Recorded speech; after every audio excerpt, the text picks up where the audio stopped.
Hello and welcome to True Crime Rocket Science, the most authentic voice in true crime. In this episode, we're going to focus on the shooting inside the church. We're going to hear some of the statements made by the director, by Baldwin, even by Helena. So after Helena was shot, what did she actually say? It's really interesting and quite tragic to go through some of these details. It's also very important to juxtapose the events that were laid out in this very comprehensive, definitive LA Times article published on October 31st, 10 days after the incident, with the affidavit just released by Hannah Gutierrez Reed's legal team. So it's important to put these side by side and see whether they are aligned, to see whether they support each other and where there are areas that are additions to the story. There will be one episode after this one dealing with the aftermath of the shooting, what happened immediately afterwards outside the church. And then stay tuned till the end of the episode where I'll give you some of the latest news regarding Alec Baldwin's cell phone. Before we get to that, if you haven't subscribed to the channel, please do. Like, share, leave a comment, and let's get started.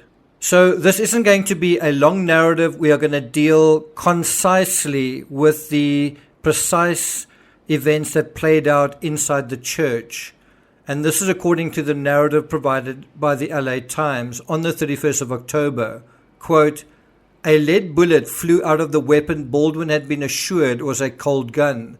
It hit cinematographer Helena Hutchins, who stumbled back, falling into the arms of the head electrician, that's Sarge Svetnoy, a good friend of Elena's.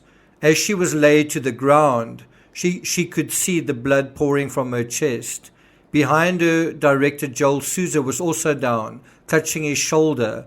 The bullet had gone through Hutchins' body into his." End quote. Now, I think what is very important about this, and it's so obvious that it's almost laughable, is the moment that both Helena and Joel were shot, they would have clutched themselves where they were injured. So in other words, their hands would have moved to where the bullet had hit them, right? And not only that, it was very obvious that they were bleeding. You know, the bleeding would have been immediate and it would have been quite excessive. So there would have been no question about what was happening. You know, moving your hand to a particular part of your body is directing attention to that, right? And that's just the one side of it. The other thing is, going back to the article, Joel Souza, the director, apparently screamed, immediately after he was shot, screamed, "What the F was that? That burns," right?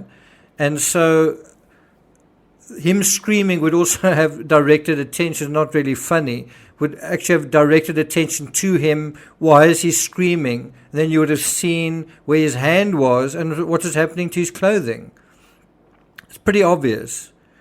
Going back to the article, quote, "Baldwin put the gun down on a church pew. He looked down in horror at his two injured colleagues, repeating his initial question like a mantra," end quote.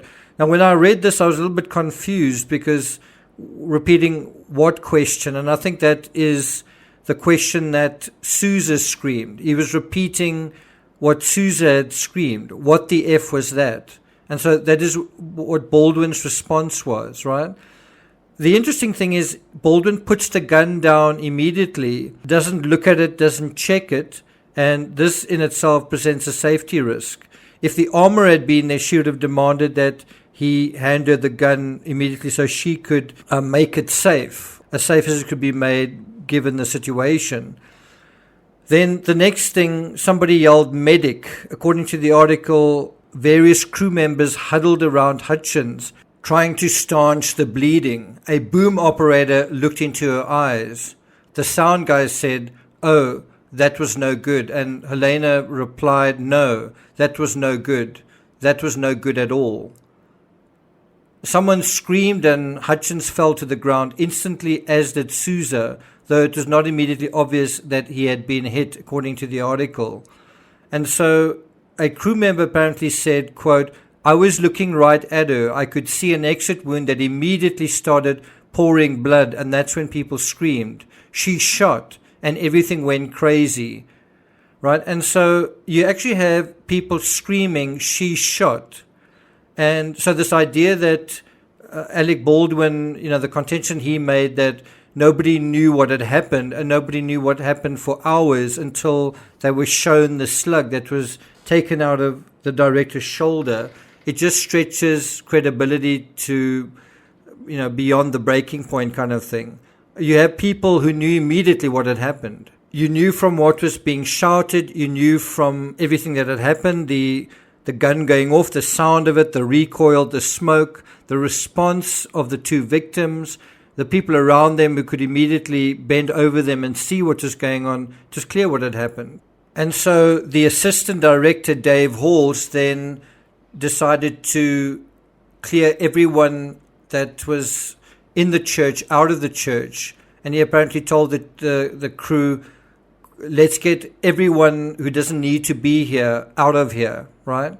I kind of find that quite ironic, trying to get the people out of the church when really you want certain people to come into the church. And the other thing that's quite interesting here is this calling for a medic. Bear in mind, there was no medic during the pre-production phase.